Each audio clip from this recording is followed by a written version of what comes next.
Evangelho de Mateus, capítulo 6, versículo de número 30 em diante. Ora, se Deus veste assim a erva do campo, que hoje existe e amanhã é lançada no forno. Vamos repetir essa leitura, todos nós? Vamos, 1, 2, 3. Ora, se Deus veste a erva do campo, que hoje existe e amanhã é lançada no forno, quanto mais a vós outros, homens de pequena fé. Amém. Poderia sentar, amados. Glória! Aleluia! Obrigado, Deus. Esse texto ele fala sobre talvez eu possa afirmar o grau mais elevado de todas as perturbações da nossa humanidade. Aqui está o diagnóstico, o raio-x, do versículo 25 ao 34. Essa é a doença pós-queda, a doença após perdermos, todos nós, seres humanos, a imagem e a semelhança de Deus na pureza do ato criativo de Deus. Todos nós fomos infectados com um vírus, uma contaminação que nos contaminou, da ansiedade. Ansiedade é a doença, é o mal que não passa por um currículo escolar, não passa por uma situação financeira. A ansiedade, ela infecta toda a humanidade, independentemente do nível social, do nível cultural, independente de qualquer coisa, ou seja, todo ser humano, todo, independente de sua fé, sofre da doença chamada ansiedade. A ansiedade, ela começa no nível, vamos chamar, teoricamente natural, da natureza humana, como estrutura de corpo, como vida humana. E essa ansiedade, ela vai num crescimento para o nível espiritual. E é por causa da ansiedade que as tragédias estão aí acontecendo o tempo todo em todo o planeta Terra. Esse texto que eu acabo de ler, eu quero que a gente pense um pouco sobre esse texto. É uma palavra de Jesus. E ele está dizendo assim: ora, se Deus veste assim a erva do campo, que hoje existe e amanhã é lançada no forno. Ele vai dizer que se Deus tem esse cuidado com uma erva do mundo biológico, da natureza criativa de Deus enquanto espécie, uma erva, uma vegetação. Se Deus veste, o que é uma veste? Veste é uma proteção. A veste é um cuidado. É um cuidado, porque o corpo sem uma veste, ele vai sofrer os ataques do clima e da situação que ali está. Seja chuva, o corpo vai se molhar. Seja uma temperatura muito baixa, o corpo pode ter uma hipotermia, ele vai sofrer o frio. Então a veste é basicamente uma proteção, protege o corpo. Há lugares que são infestados por muriçocas, por mosquito. Então você tem que ter uma veste que proteja você. Quem trabalha nos canaviais tem que trabalhar com uma veste para não cortar o corpo, não ferir o corpo. Então veste é uma proteção. Veste começa com uma proteção. E ela também vai nos preservar na nossa identidade moral. Ela também vai ter esse efeito. Mas o bonito desse texto é que a palavra dele está dizendo que Deus, Ele nos veste.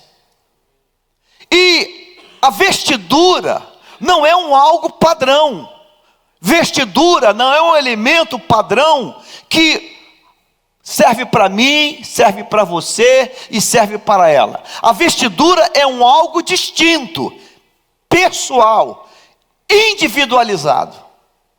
Então esse texto está dizendo para mim também que Deus, quando veste a erva, e você tem uma gama enorme de ervas diferentes, Deus veste cada erva com a sua vestidura própria. Mas tem mais. Deus está dizendo que Ele tem cuidado de uma erva que hoje existe e amanhã é lançada no forno. Ou seja, ela existe hoje e o tempo de vida dela é muito curto. Amanhã é uma linguagem figurada. Esse amanhã pode ser meses, pode ser um período de uma estação do ano, não importa.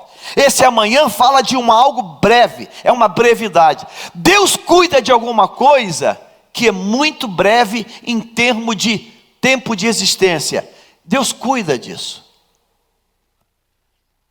Agora esse texto também vai dizer uma outra coisa. Deus veste a erva do campo. A erva, ela não tem os elementos que o ser humano tem. Ela não tem alma e não tem espírito. É apenas um ser vivo.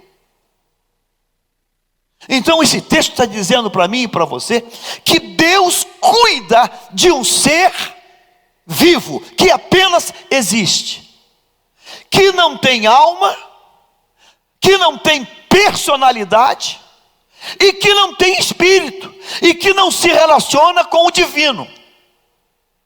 Calma.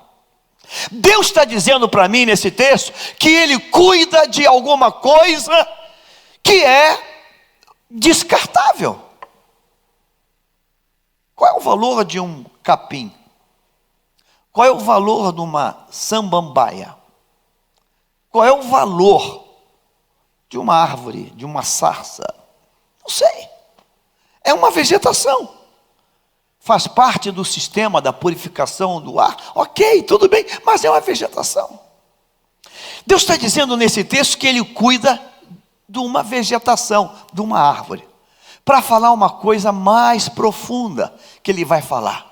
Quanto mais a vós outros, homens de pequena fé. Então Deus está dizendo que eu preciso me convencer que se Deus cuida, zela e se preocupa por uma árvore, por uma vegetação, por um capim, um bambu, quanto mais Deus não está focado em mim e em você. Quanto mais. Então, a construção dele é tentar fazer com que eu me volte para isso. Se Deus está dizendo que veste, Ele veste uma árvore, uma vegetação, uma erva. Se Deus está focado nisso, quanto mais está focado em você. Em você. Quanto mais a vós outros, olha, homens de pequena fé, ou seja, acreditem nisso. Por que isso, pastor? Porque a gente está vivendo um tempo difícil, um tempo de tiroteios de balas. As fotos estão aí, pastor, queimaram o... E pastor, é só tragédias. Onde a gente entra nisso? Onde a gente entra nisso? Como é que a gente vai continuar vivendo aqui? Eu preciso a cada dia que eu me levanto dizer para mim mesmo: eu sei que Ele está cuidando de mim. Eu sei, eu tenho que acreditar nisso, porque se eu não acreditar nisso, eu vou me encapsular num buraco. Então eu vou olhar esse texto diferente. Vamos fazer essa releitura, todo mundo diz assim: ora, se Deus veste uma erva, muito mais a mim e a você, muito mais, nas piores situações, nos piores quadros, irmãos, a gente precisa acreditar nisso. Deus está cuidando de nós. Deus está cuidando de nós. Deus está cuidando de nós. Eu preciso crer nisso, porque se eu não crer nisso, eu vou ser chamado de um homem de pequena fé. Vamos continuar o texto, vamos para o 31. Olha o 31. Portanto, não vos inquieteis, dizendo: que comeremos, que beberemos, ou com que nos vestiremos?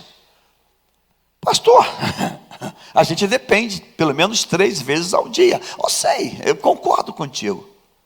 Mas ele está dizendo que eu não devo me inquietar, porque de alguma maneira, se eu tenho uma relação com Ele, de alguma maneira, Deus vai trazer o provimento.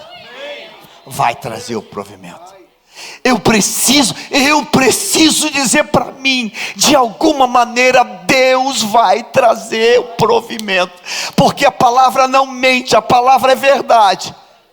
A gente vai se afastando da palavra, se afasta da palavra, e a gente vê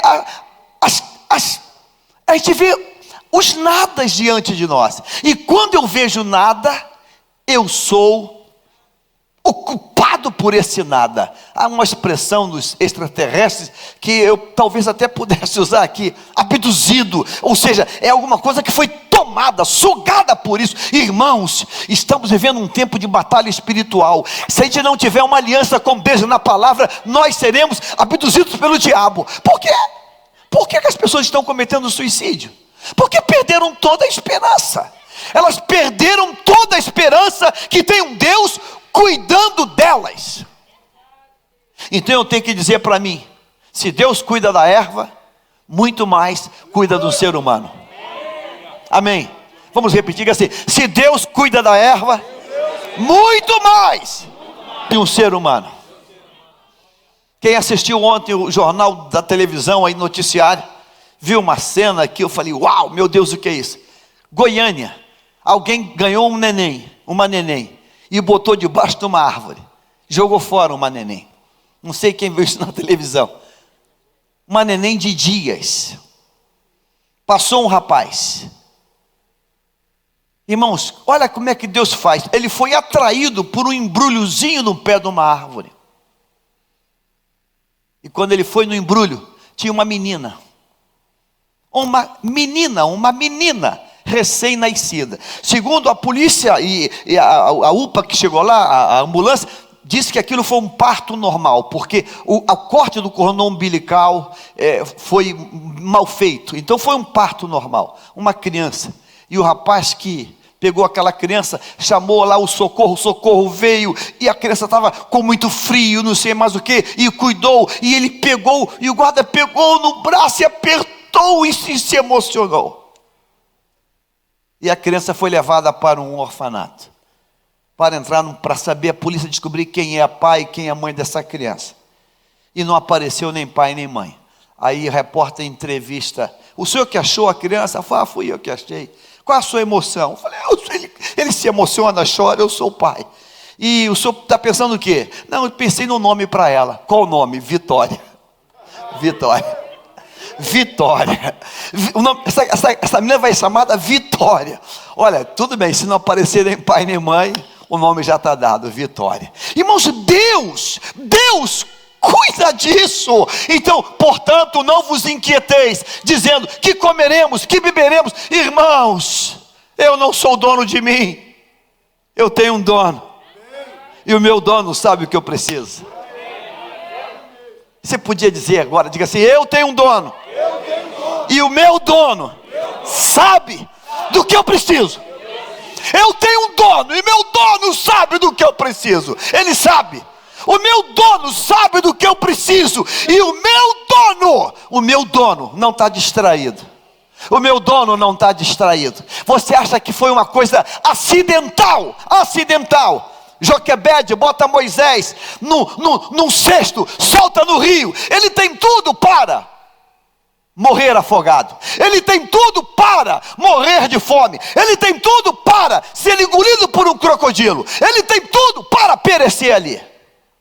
Mas o que Deus faz? Deus faz um desenho tão perfeito, que o que parecia ser morte vira a maior honra da vida daquela família. Irmãos, Deus cuida de nós. Amém? Diga assim: Deus cuida de mim. Deus cuida de mim. Versículo 32, vamos agora. Porque os gentios é que procuram todas essas coisas, pois vosso Pai Celeste sabe que necessitar de todas elas. Aqui nesta noite tem gentio aqui? Tem não, né? Então, se não tem gentio aqui, nós estamos na segunda parte. Nós temos um Pai, e o nosso Pai é um Pai celestial, e Ele sabe das minhas necessidades. Diga assim: o meu Pai sabe da minha necessidade. A gente tem que levantar a cabeça e andar diferente. A gente precisa andar diferente. O nosso Pai sabe da nossa necessidade. Eu tenho que todo dia dizer: meu Pai sabe do que eu preciso, meu Pai sabe do que eu preciso, meu Pai sabe do que eu preciso, meu Pai sabe do que eu preciso. Irmãos, nos mínimos detalhes. Essa semana eu vi um testemunho, não está aqui agora, irmã Sônia Ambrosio. Ela gosta de ir para os retiros levar as coisas. Irmãos, eu orei domingo agora por uma coisa. Eu falei: Deus, isso aí, Deus, tu tem mimos para fazer. Ela tinha um carro, um Corolla, mas a mala não cabia as coisas que ela recebe para levar para os orfanatos lá e o centro de lá que ela visita. Não cabia, era muito pequena. E ela queria um carro que tivesse uma carroceria. Você acredita que um homem comprou uma caminhonete, uma Toyota, uma Hilux, pegou zero uma Hilux, rodou 140 quilômetros, eu acho, 140, parou na garagem, saiu do país, foi para a América, foi ficar lá, morar lá, e um ano com o carro parado, com 140 quilômetros, anuncia o carro. E o Marcelo Alvarez liga para o cara e fala assim: olha, o dinheiro não tem não, mas eu tenho um Corolla usado. Ah, tá bom, dá. Então pego, irmãos, mano a mano, me dá o Corolla e me dá a Hilux. Aí quando eu entro no carro, vou olhar o carro, falei: meu Deus, não é possível, ninguém faz isso. O carro está com 140 quilômetros, irmãos. O carro está novo, o carro está zero. Eu falei: meu Deus, que maluquice é essa? Mas como isso? Não sei, pastor. Deus. Diga assim: o meu pai sabe. O diabo tem que saber que eu sei disso, que o meu pai sabe. O diabo tem que saber que eu sei disso. O meu pai sabe das minhas necessidades. Porque se eu sei disso, ai meu irmão, eu estufo a cabeça e eu fico feliz, porque eu sei que meu pai sabe. Agora, se eu nem sei que tenho pai, eu já tenho um problema de paternidade. Se eu nem sei que eu tenho pai, e se eu duvido que o meu pai saiba o que eu posso querer, aí complicou tudo. Então nesta noite, você tem pai. Diga assim: eu tenho pai. Diga: eu tenho pai. Meu pai está no céu, é o Deus poderoso. Eu tenho pai. Eu tenho pai. E o meu pai sabe da minha necessidade. Amém, irmãos? Você confessa isso no teu coração. Diga assim: eu creio nisso. Diga assim: eu creio nisso. Eu tenho medo às vezes de falar algumas coisas que pode parecer muito ousadia minha. Eu vou falar só um pedacinho. Eu morei num apartamento sol da tarde. Já contei uma vez aqui, ou duas ou três.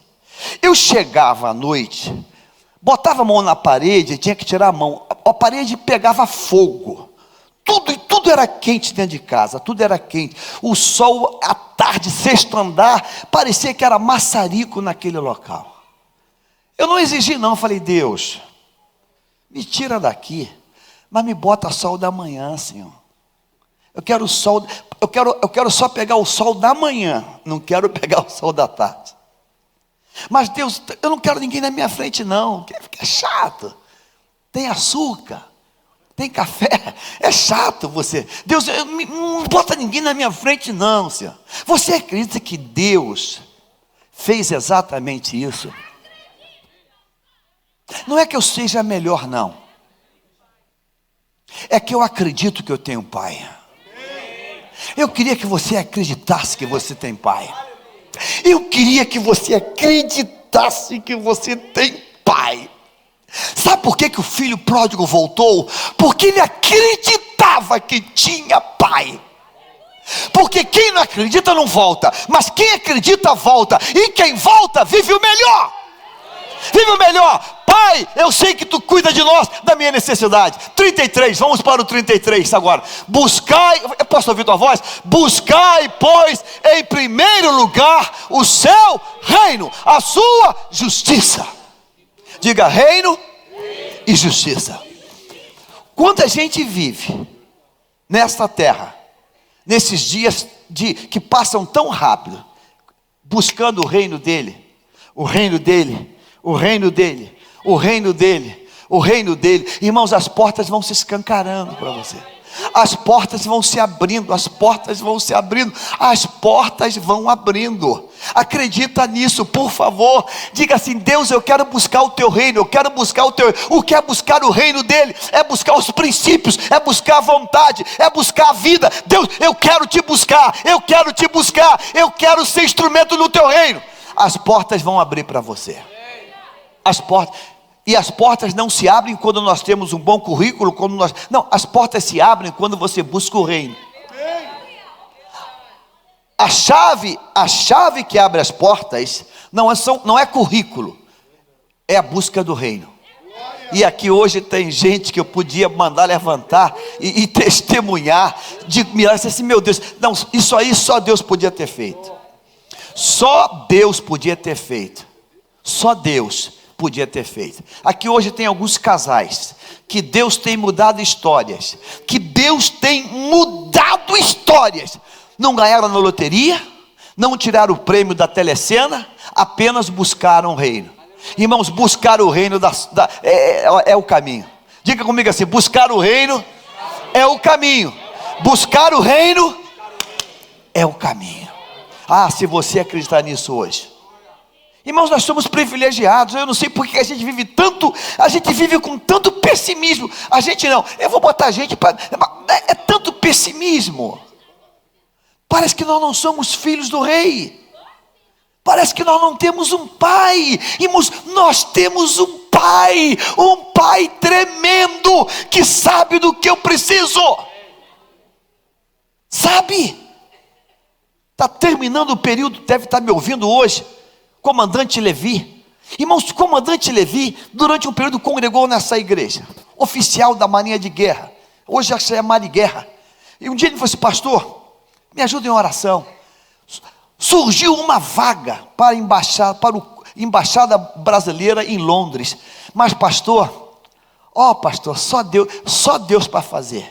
Pastor, além de ser uma coisa altamente competitiva, tem a batalha espiritual, é um querendo passar por cima do outro. Pastor, só Deus. Eu falei: então, meu irmão, tu está bem na fita. Falei com ele: tu está bem na fita. Não, pastor, o senhor não entendeu. Pastor, isso aí é coisa assim, é 1 para 1 milhão, pastor, é coisa séria. Eu falei: mas tu está bem na fita, você falou que é só Deus. Ele olhou assim: meu irmão, você está bem na fita. Meu irmão, quando passa aquela peneira, irmãos, era gente passando por cima de gente, pistolão dos pistolões, de tudo que tu possa pensar. De repente ele: pastor, Deus fez, fui nomeado, estou embarcando para Londres e vou passar o período lá. Deus, Ele sabe, Ele tem plena consciência que Ele tinha tudo para ser descartado, mas tinha Deus na frente.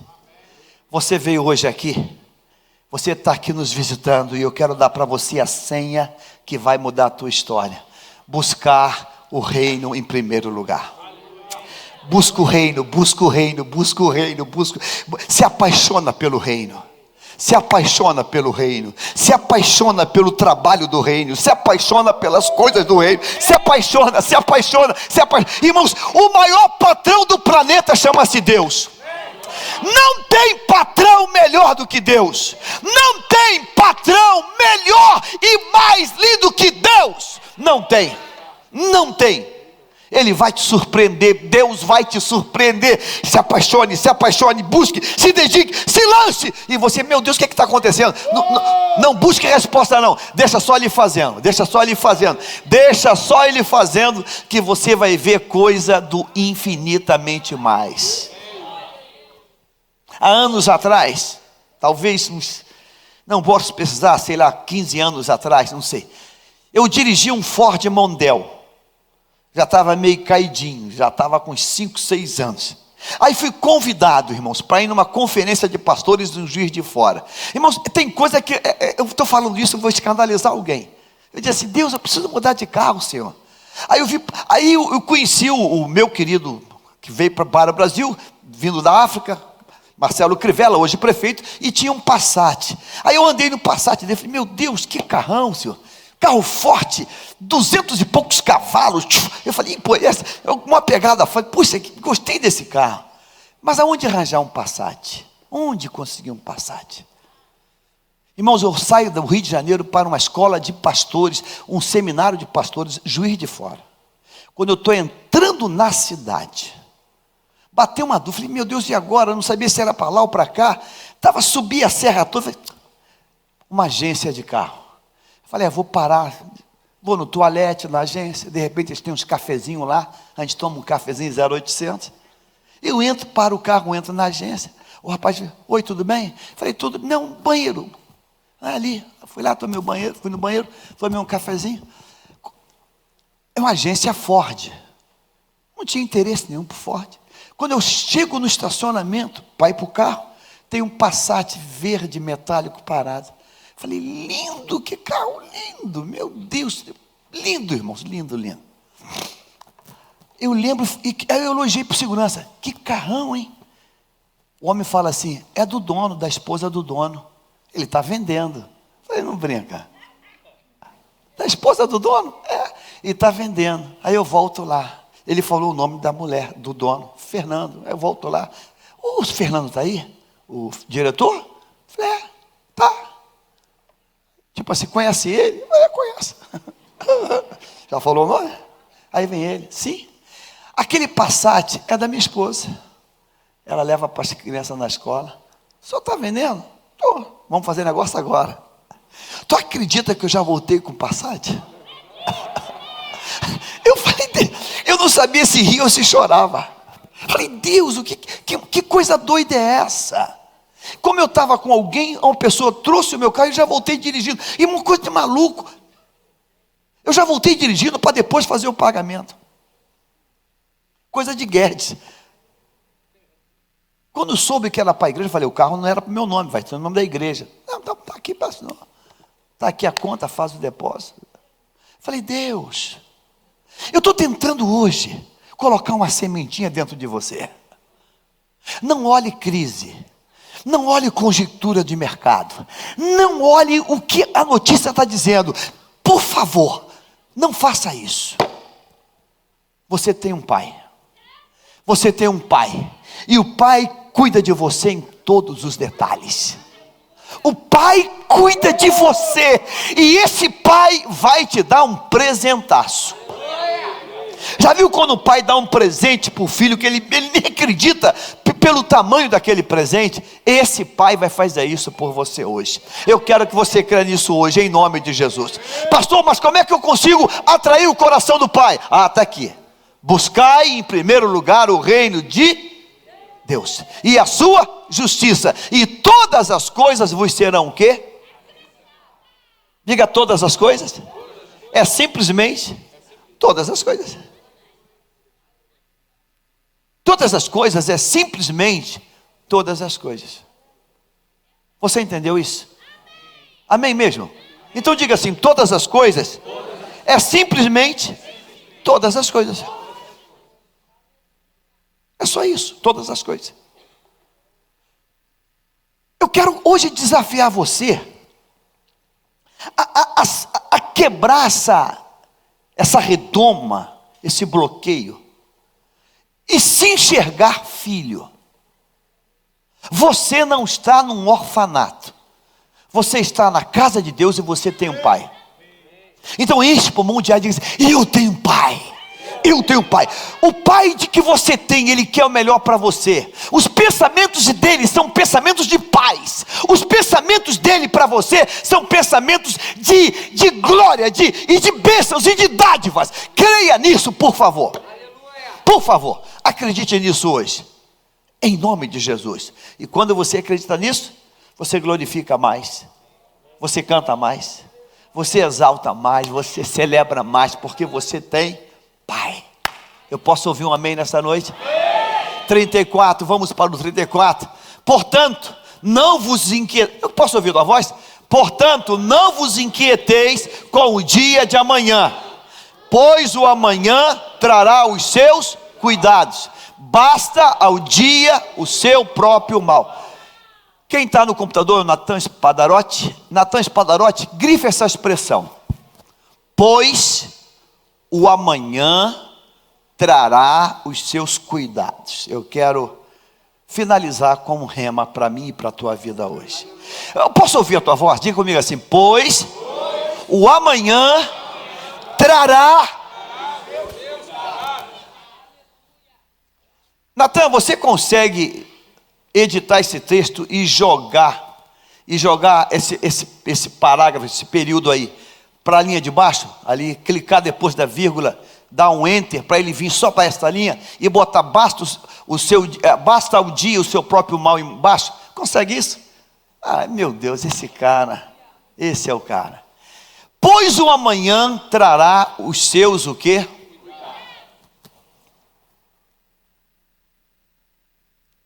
Eu não sei se eu chamo isso de uma análise sintática, uma análise de texto, mas eu quero que você observe um detalhe nessa afirmação.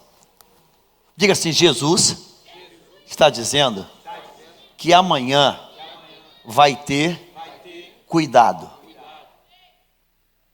Todo mundo concorda com isso? Diz assim, não se preocupa não com amanhã não, porque o amanhã eu vou trazer o quê? No plural, diga assim, cuidados. Não são cuidados, ou seja, em vários momentos, em vários segmentos. Todo mundo concorda com isso? Amém ou não amém? Eu vou fazer uma pergunta, se você está ligado, você vai responder. O texto está dizendo que amanhã vai trazer o seu. A pergunta é essa: O que é o hoje?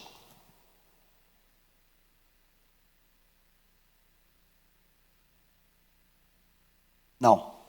Eu vou repetir a afirmação e vou fazer a pergunta. Presta atenção.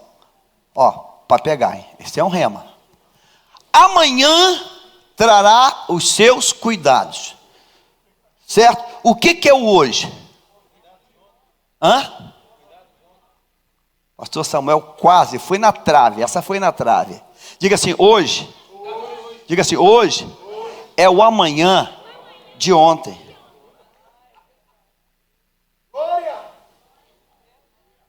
Verdade? Vou repetir. Hoje é o quê?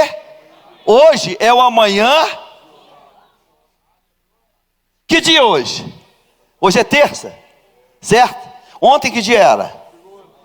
A palavra diz assim, a palavra é eterna. Ó, amanhã vai trazer seu cuidado. Se hoje é segunda, amanhã que dia é? Então Deus já falou ontem que hoje tem o quê? Eu estou hoje para dizer para você que esse hoje, por pior que tenha sido até agora, há uma promessa de Deus que hoje vai ter cuidado. Pois o amanhã trará os... Irmãos, quando termina hoje? Meia-noite. Enquanto meia-noite não terminar, há uma promessa de Deus que tem que se cumprir. Há uma promessa de Deus que tem que se cumprir. Há uma promessa de Deus. Foi semana retrasada ou antepassada ou não sei o que, pastor Maurício falou aqui, junto com a esposa da Marcinha de Júlia, que tinha feito uma prova para a universidade em Curitiba e não tinha passado. E no meio do culto foi declarado: é hoje a palavra bênção. Ela, pastor, eu creio nisso. Ela abriu o computador, abriu o smartphone, e quando abriu, entra no e-mail: aprovada, a vaga é sua. Diga assim: Jesus disse para não me inquietar com o amanhã, porque o amanhã já tem uma promessa para ele. Ficou fácil agora? Ei, Gilmar. Diga assim: o amanhã já foi profetizado no dia anterior. Amanhã já foi profetizado no dia anterior. O nosso problema aí está aí. A gente, irmãos, quem morre antes é aquela ave do Natal lá daquela firma que caiu no negócio aí da polícia. Lembra a ave do Natal? Ela morre no dia anterior. Você não é aquela ave, em nome de Jesus. O amanhã trará os seus cuidados. Diga assim: hoje é o amanhã de ontem. Então hoje eu tenho uma promessa que foi dita ontem. Amém? Amém. Hoje, que horas tem agora? 8:30. Tem uma promessa de Deus. Tem uma promessa de Deus que vai ter cuidado. E ele falou: olha, o amanhã vai trazer cuidado. Então essa palavra, ela está cada dia. Então amanhã ela vale para quinta, vale para sexta, vale. Irmãos, eu teria que andar de joelhos, de pensar, irmãos, que nessa situação que o país está atravessando, cada vez que eu estou aqui sozinho, eu olho para esse piso, olho,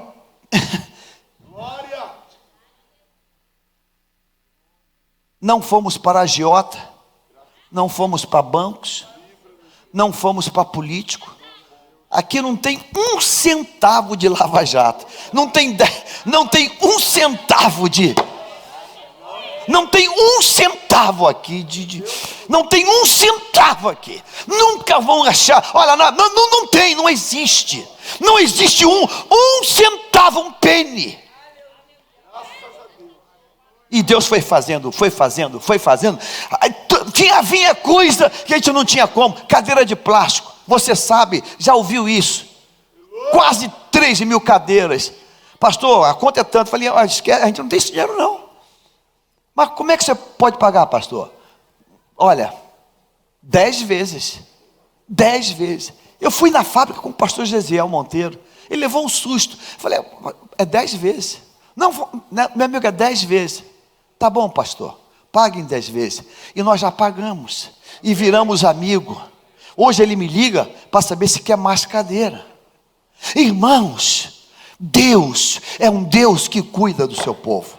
Deus cuida. Então eu preciso dizer para mim todo dia: Jaime, para com isso. O amanhã já tem uma promessa. Há uma promessa, há uma promessa, há uma promessa, há uma promessa. Olha, o amanhã trará os seus cuidados em todas as áreas. Em todas as áreas. Amanhã tem cuidado. E depois de amanhã tem mais cuidado. E depois tem mais cuidado. Por isso Paulo diz: regozijai-vos sempre. Outra vez vos digo o quê? Regozijai-vos. Porque nós somos um povo diferente, irmãos. Você é um povo diferente. Você é um povo diferente. E o problema nosso é que a gente não acredita nisso. Quando a gente não acredita nisso, a gente vive o mal do dia. Agora o que ele vai dizer? Basta ao dia o seu próprio. Então significa, presta atenção nisso, que o dia tem dois elementos. O dia tem dois elementos. Eu gosto desse detalhe da palavra. Basta o seu próprio mal. Está flexionado no plural ou no singular? No singular. Mas o mesmo dia que tem o mal no singular é o mesmo dia que tem os cuidados no.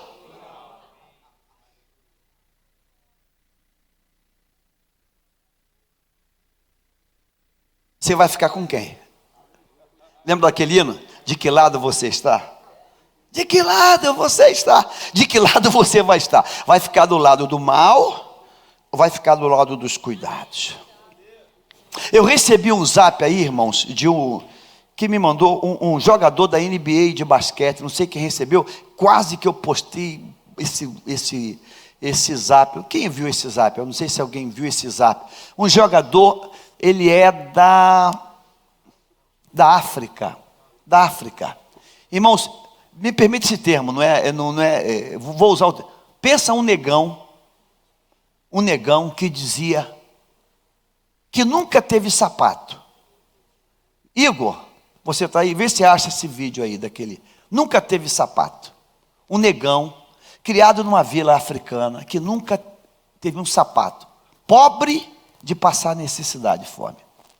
Esse negão, que não era negão, era pequenininho, né? Diminutivo. Ele dizia assim para os irmãos: quero ser médico. Cada vez que dizia, levava um tapão na cabeça. Cala a boca, seu burrão, seu burrinho, seu neguinho. Cala a boca, moleque. Cala a boca, moleque. E esse rapaz foi crescendo. Ficou com 2 metros e, acho que 18. 2 metros e uns cacarequinhos. Aí ele fala assim, aí ninguém mais me dava cascudo, porque eu fiquei o mais alto da tribo. Moleque alto, nada para fazer, gostava de correr na estrada de terra. Aquele negão, aquela pernona. Um dia correndo, veio um jipe. O jipe passa pela estrada, vê aquele negão correndo, freia o jipe. É um americano que está passeando ali. Garoto, qual a tua idade? Ele fala, 19 anos, sei lá. Idade pequena. Você quer ir para a América comigo? Para a América? Estados Unidos? Quero. Entra aqui. Entrou no jipe. Aquele americano era o dono do time de basquete. Levou ele para a cidade dele. Botou para aprender basquete. Esse cara, por ser alto, virou um cestinha e entrou para um time que disputa a NBA.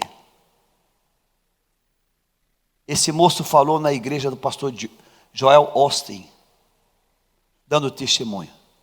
Ele, criança, dizia que queria ser o quê? Médico. Ele se aposentou da NBA, milionário, voltou para o continente dele e construiu o maior hospital daquele país, naquele local. Ele disse assim: eu sonhei em ser médico, Deus foi além. Aleluia. Deus me fez patrão de médicos. Aleluia. Tenho todas as clínicas, o hospital é dele. Ele construiu um hospital ali. que Deus fez com aquele rapaz, humanamente falando, não poderia fazer, mas fez por uma coisa.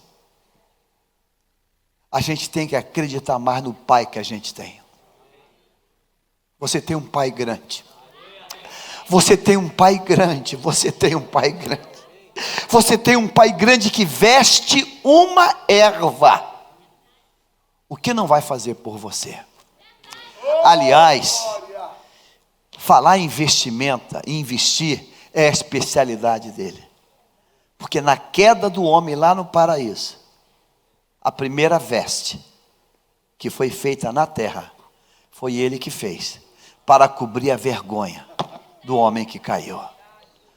Eu queria que você que está aqui hoje dissesse para você, e fizesse ouvir Deus esse sentimento teu, e dissesse: Deus, eu preciso que tu me vista a minha vergonha, vista, Senhor, conseguiu? Vista a minha vergonha, vista a minha infâmia, vista, Deus, essa minha pequenez, essa minha insignificância, me vista, Pai, me vista. Tem gente aqui hoje que está sendo destruída por um pessimismo de vida, por uma má identidade, e se sente o nada, se sente o pior de todos. Não faça isso. No teu sangue corre o sangue de Deus. O teu DNA é o DNA de Deus. Irmão, se fizer um teste de paternidade, o teste vai acusar filho de Deus. Filho de Deus. Talvez você teve uma formação que só te jogaram para baixo. Esse cara, o negão, o seu burro, cala a boca, só fala besteira. Jogaram para baixo ele. Mas havia um pai que disse assim: eu vou mudar a história. Se você está aqui hoje e alguém te jogou para baixo, alguém te aniquilou o tempo todo, alguém o tempo todo disse que você nunca ia ser nada, ia dar para nada, eu quero que você saiba hoje, em nome de Jesus, que esse pai te veste, e ele está aqui hoje. Ele vai vestir você com uma nova identidade. Ele vai dar a você o que talvez o pai biológico nunca deu, mas ele vai dar para você. Ele vai dar para você.